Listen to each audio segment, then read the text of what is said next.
Hello, everyone. Welcome back to another episode of Morgan's Pop Talks, breaking down the biggest headlines in reality TV and pop culture. My favorite day of the week, if you need just a brain break from whatever is going on in your life to focus on other people's drama, that is exactly what we're here to do. And we have lots to discuss today. Obviously, we're going to talk about the disaster that was the Love is Blind reunion.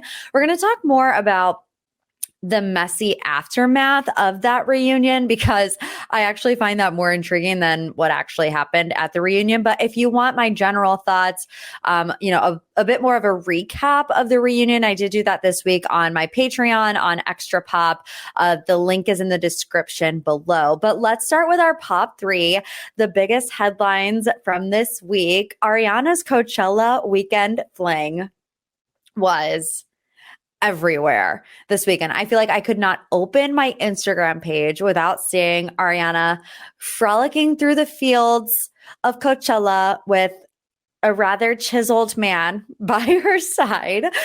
She looked great. She looked happy. She looked like she was having fun, very flirty with the man. And we've now, of course, all Instagram stalked him. We all know that his name is Daniel Way. He's a fitness coach. He lives in New York City. The word on the street is that they met in Mexico at that wedding. Remember when Ariana had her Carrie Bradshaw moment, although some of you ripped me a new one for comparing her to Carrie Bradshaw, which I'll just be honest with you, I don't watch Sex in the City. So maybe I feel like I've just seen Carrie Bradshaw like walking through the streets of New York City, like owning her independence. And that's kind of what we all meant by that. But oh gosh, I hope I don't get canceled from the Sex and the City lovers. Anywho, so while we're all cheering for her, a rep says it's nothing serious. An insider said Ariana just got out of a long relationship and isn't jumping into anything serious. What you're seeing is a woman who is single having fun. I mean, did we expect the first guy that we see Ariana with to be her next soulmate? I mean, no, but they have matching shoes. So what do you mean it's not serious? Did you see that? They got matching. I don't know if they're Jordans or Air Force Ones or something like that, but they also were making out at LAX, which it's like, Ariana, this is not her first rodeo. She knows what she's doing. She knows that paparazzi are going to see her everywhere, especially at LAX. So she was like hot and heavy on the PDA. You absolutely love to see it. So whether or not it's super serious, I don't care. All I care about is that she's having fun, that she's not, down and out over other people making stupid decisions. That brings us to headline number 2. Tom Sandoval had some drama with a wellness resort called Miraval. So we're going to explain the drama. Last week, at the end of the week, it was revealed that Raquel had checked into a mental health facility. So this is a statement from Raquel's rep at the time, I believe it was last Friday, said Raquel and her family decided before the relationship was discovered that she would enter a voluntary facility for mental health counseling. Raquel had planned to admit herself before the VPR reunion was taped on March 23rd.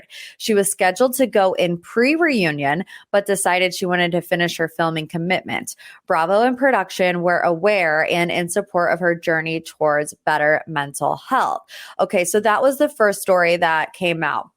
But then you have people like Peter and Dana making little jabs saying she's not at a mental health facility, she's at a spa. And, it's like if one person says it, if Peter says it, okay. But like Peter and Dana saying it. So some people thought that she was at this place in Arizona called Miraval. However, and we'll discuss that place more in just a second, but however, a source told Us magazine on Saturday that Levis, quote, is absolutely not at a spa, Miraval resort, or otherwise. The insider says people looking to jump on the bandwagon for relevance and spreading misinformation and rumors should not only consider Raquel's circumstances, but also consider all the people struggling with their mental health who are watching how people are reacting to the situation. It will only make it harder for them to seek help. So this is where Tom Sandoval comes into play. whenever it was rumored that Raquel was there, that's when Miraval posted this photo on their Instagram saying, just raise your glasses high. This one's for you tonight. Just raise your glasses high. This one's for you tonight. You know, obviously alluding to the fact that rumors were already running rampant that Raquel was there, that Tom Sandoval was going to join her there. So they were playing into the spectacle, as Tom Sandoval is about to call it. So earlier this week, Tom then gets on his Instagram story and says, I'm beyond disappointed in at Miraval Resorts, at Miraval, Arizona, and their decision to post their Instagram account this weekend, alluding to me staying there this week. They claim to be a refuge for wellness and betterment, but that is obviously false. They'd rather feed into the negativity and spectacle that has engulfed my life. He says, in a continuous effort to be healthy and work on myself, I planned a trip to go there completely alone to try to find some peace. Miraval clearly isn't the space for that. He also says, special shout out to the general manager who refuses to take any responsibility for the actions of his team, even though he considered the post in poor taste. Regardless of where you stand in all this, we all deserve the chance to work to be better. So, what do I think about this? I think for however much Tom Sandoval does not want the Scandoval to be a spectacle, he surely is the only one adding the hoopla as Howie Mandel as of late. I mean, obviously we know, and we've talked about this 1.5 billion times, that at the beginning with the restraining order and Sheena's podcast and Lala's podcast, it was beginning to be a lot. But now that things are died down, who are you hearing from? You're hearing things like Raquel checked into a mental facility. You're hearing things like Tom Sandoval going on Howie Mandel, and now Tom Sandoval calling out Miraval Resorts. And they deleted the post before Tom posted that on his Instagram story. So it's like, what are you trying to do here exactly? They rectified the situation how they could, which was deleting the post, but you now want to bring back more attention to it. Why? I have also noticed that he's been more active on social media lately, so I don't know if he's maybe coming out of all the things he was feeling. And look, we don't want people to suffer, maybe for a moment, we wanted him to suffer for a moment because what he did was pretty messed up. But you don't want people to go down a wrong path in life. It's like I think we more so want Ariana to be happy than we want Sandoval to be happy. I know that's where a lot of my, not even anger, but that's where my emotion comes through, right? Where it's like, I don't want Ariana to be hurting. So what can we do to make sure that she's not hurting? I mean, nothing. I don't know her. She doesn't know me. But anywho, let's move on to our third and final update. And this has been under the radar a little bit. It's a Southern Charm update between Olivia Flowers. She's had a falling out with Austen, Kroll, and Taylor Ann Green. And a lot of you didn't actually know about this. So something happened in the middle of Scandoval, which is kind of why people missed it, because we couldn't focus on literally anything else. And it happened between the cast of Southern Charm. The rumor was that Austen had hooked up with Taylor, and which it's it does come as a surprise, but it also doesn't come as a surprise because we all watched the reunion. We all saw that very, emotional moment between Taylor and Austen. And we were all like, whoa, would they make a good couple? I was also convinced that Olivia and Austen were never really a thing, and that it was more of a TV thing than anything. But here's where things stand right now. So Olivia has unfollowed both Austen and Taylor. Taylor still follows both Austen and Olivia, and Austen has unfollowed Olivia and only follows Taylor. Okay. So what do we know? We know that that's a rumor. We know that this upcoming season is also going to be so unbelievably tough for Olivia as she dealt with the sudden passing of her brother, Connor, who passed away in January, and he was only 32. So that was happening towards the end of filming. And then we get to March, Scandival hits. We were in the thick of it. And then like Page Six slides that report in there that Taylor and Austen had hooked up and that we were going to watch it play out on the next season, which I feel like makes the unfollows pretty warranted. So Olivia was on Sheena's podcast last week, and she doesn't come out and say, yes, something happened between the two of them. She doesn't deny it. And she also says, I was dealing with a lot of crap about Taylor and Austen. And she was like, I was having to pretend to care when really I don't care. Like the only thing I cared about was the fact that I just tragically lost my brother, and I had to come to set and pretend like I cared to fight with Austen or fight with Taylor. So she also revealed that Austen called her an inconsistent friend after her brother passed away, which, like, Austen, if that's true, please, like, do not make this about you. Please. So Olivia also said that she had experienced an emotional blackout while filming this past season, and dealing with her fellow cast members' crap during her time of grieving. So I'm really not looking forward to this season of Southern Charm. It's like at first when you hear that there was potentially a hookup between Austen and Taylor, you're like, oh my gosh, because you think of the chef of it all.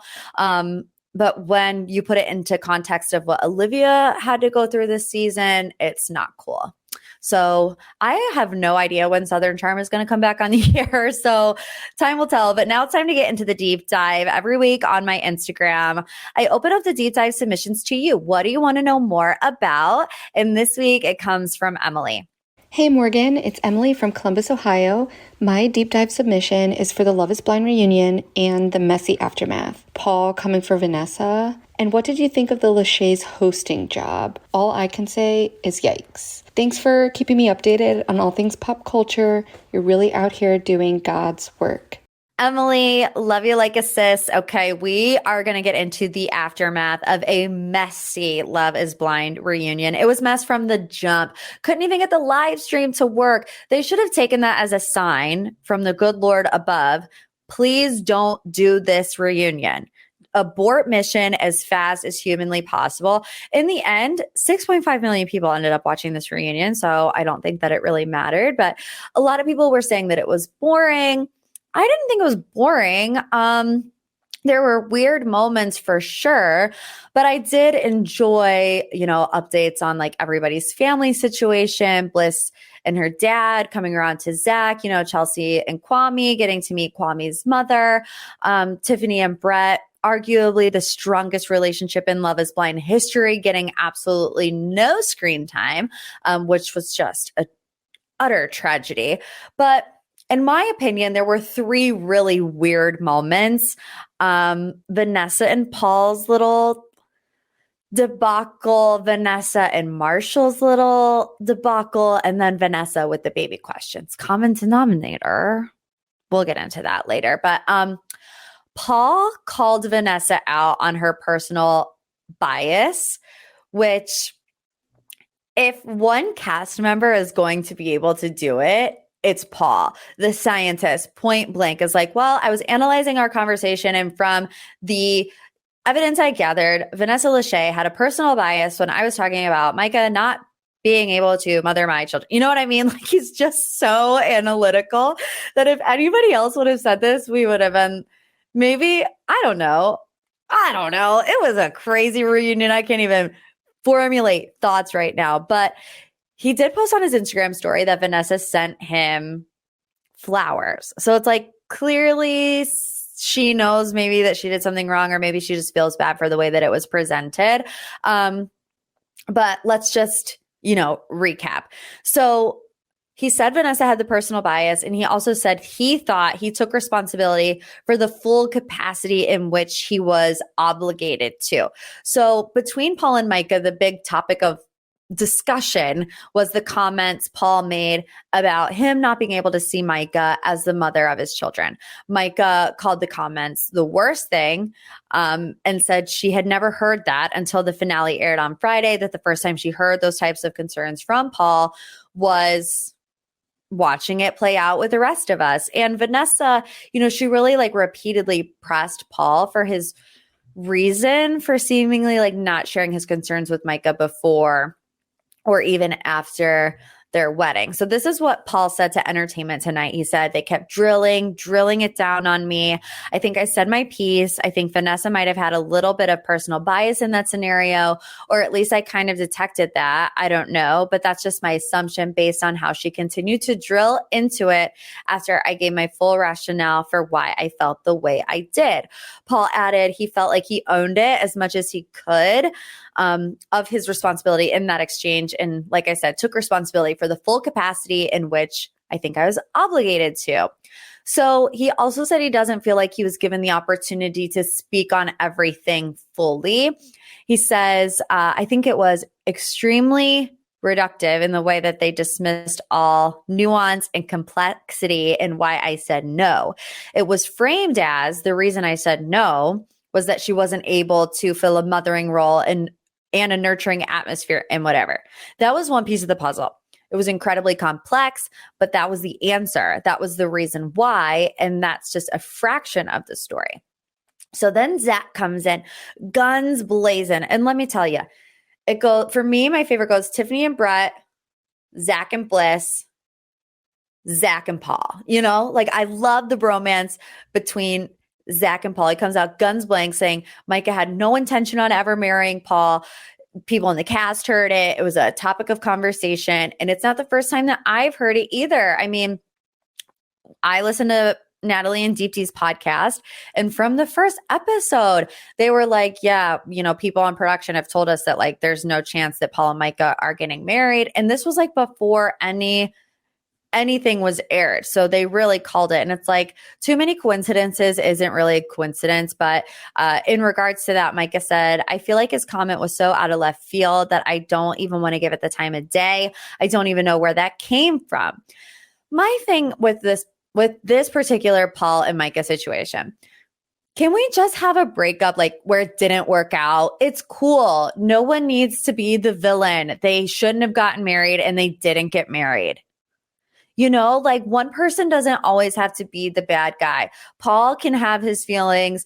Micah can say that she was going to marry him, even though I really don't think that she was going to.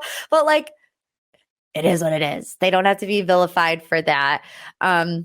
And like I said, Vanessa sent Paul flowers. He posted it on his Instagram story and says, thanks for acknowledging the accidental misleading at Vanessa Lachey.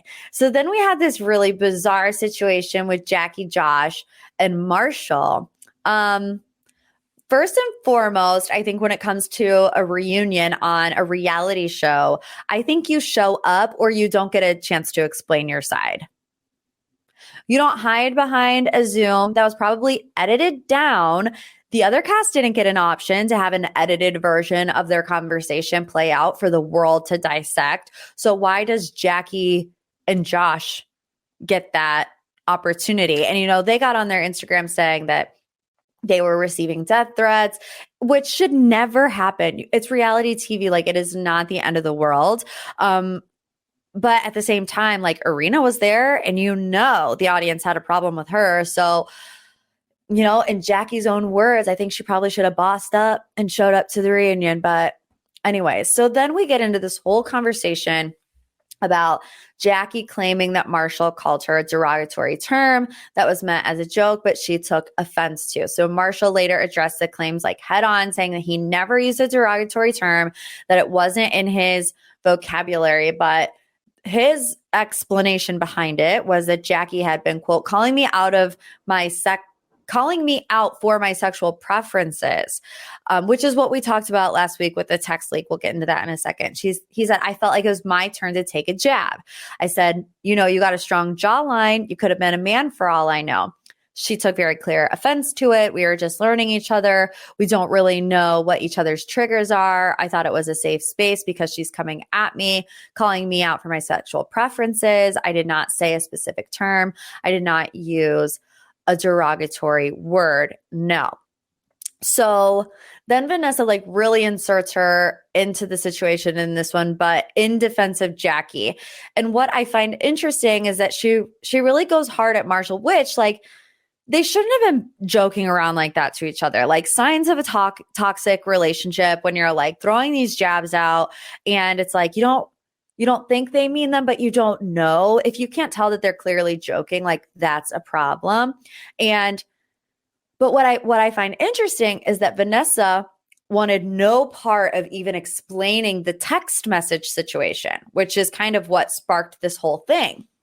The text messages, what we talked about last week between Jackie and her friend, where Jackie is questioning Marshall's sexuality, and it checks out with this whole story, right? So you have Vanessa really shy away from that.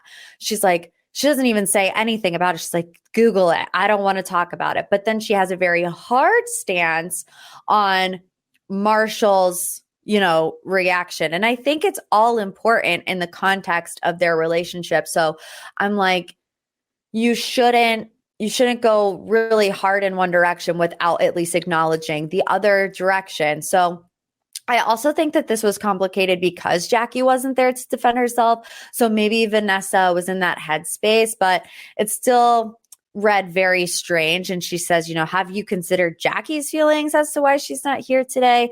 And it's like, well, if that was the case, Vanessa, Irina wouldn't show up, Micah wouldn't show up, maybe Kwame wouldn't show up. Anybody that has had a bit of a red flag moment that doesn't want to rehash it on live television, like their feelings are probably, I don't want to do this, but they do it anyways because they signed a contract. So Jackie also claimed that Marshall wanted the engagement ring back so he could propose to another castmate.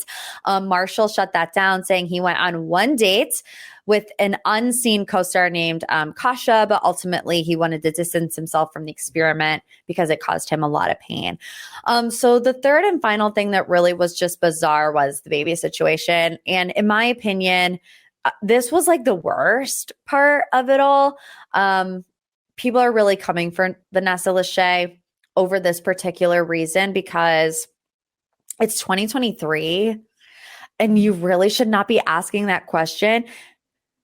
And it's like, okay, even once you can kind of be like, oh, not great, but like, let's let it go. But the fact that she went around the room and asked every single couple, when are you having a baby? When are you having a baby? When are you having a baby? And that wasn't it. And that she kept bringing up the baby situation. And it's like, we all know that that's inappropriate in today's day and age. And like, I really don't mean this in a disrespectful way, but was she tipsy? Because she wasn't making any sense, you guys. She was really like interjecting. Her eyes looked super glossed over. She was making weird points. I don't know. I think she was. But also remember, Nick Lachey, Netflix is not stupid, and I don't think that they're ignoring their audience because Vanessa Lachey was not a host on Perfect Match, and Nick Lachey was. I think that's kind of a red flag. Maybe there's more to the story that we don't know, that she didn't want to do it or whatever. But I thought that was interesting. I think hosting is hard, especially when you have personal relationships with these people, which it seems like Vanessa did have some personal biases, as Paul would say, maybe cast members that she had grown a relationship with. But you have to check that stuff at the door when you're hosting a reunion, a live reunion. Like, we should not have live reunions. Like, where are the cue cards? Where is Andy Cohen? There's so much stuff and it's so layered and it's so deep. And not to mention, it was a year ago. So it's going to take the cast a little bit of time to like peel back the layers of the onions to really get to the good stuff. So the whole live thing was just a mess from the start. As to who I think should host, I know people are really vouching for Cameron and Lauren. And I think they have the personalities to be good hosts, but I don't think they have the experience for it. It's like, Vanessa was a host. She did like TRL and all this other stuff, but she just doesn't have like the interviewing experience. And it's like, can anybody host besides Andy Cohen? I don't know. Oprah? Ryan Seacrest? I don't know, truly a mess, but I thoroughly enjoyed season 4 of Love is Blind. So there you have it. Let's put a bow on it. And let's move on to our final thoughts. Let's talk Real Housewives Ultimate Girls Trip season 3. I was optimistic coming into this girls trip because the first couple episodes I loved, but I quickly changed my opinion on this girls trip. The cast is Giselle and Candace from Potomac, Leah from New York, Heather and Whitney from Salt Lake City, Marisol and Alexia from Miami, and then Portia from Atlanta. Let me just say, sidebar, love having Portia back on my television screen. She's just so funny and she doesn't even have to try. She's like effortlessly funny. I know that some people don't like Portia and Giselle together. For me, it's more like Giselle that pushes my buttons doing stupid stuff. Same with Whitney and Heather. I love ultimate girls trips because they break the fourth wall a lot. And I think that's what's intriguing about it. But I think on this girls trip, it's to their detriment. You know, they talk a lot about having a TV moment on their respective shows, but I feel like all they're doing on this girls trip is trying to have their TV moment. You know, like whether it's Giselle yelling about a stupid missing bottle or Whitney and Heather fighting about the same thing 12 different times. Like it's just overly transparent to me that they're playing the role of a housewife when I just want to see them go on a vacation and have fun. They'll get in arguments, but it doesn't have to be like this overly calculated thing. They never stop yelling at each other. And it's like, I want to see you have a little bit of a good time as well. The only saving grace for this girls trip is our man Pepsi, who deserves a spinoff. Andy, please. So I'm slowly falling off the wagon. I haven't even watched the last episode. So we'll see. But that's my final thoughts on this ultimate girls trip. Alrighty, Rue. Make sure you're subscribed to the Patreon. Friday, we're going to have another Bachelor brain dump, even though Bachelor news has been like slim pickings lately. I think it's because we all have been just obsessed with Scandal and Love is Blind. So hopefully it picks up soon. Don't forget, like I said, Pop a Batch on Friday, Extra Pop on Monday, $3 tier, $5 tier. So if you want to support your girl, please do so. Also, leave me a review. I think it's been like at least 2 weeks since I've gotten one. So a little 5-star, a little love you like a sis, and we'll see you back next week. And I do love you like a sis always. Bye, guys.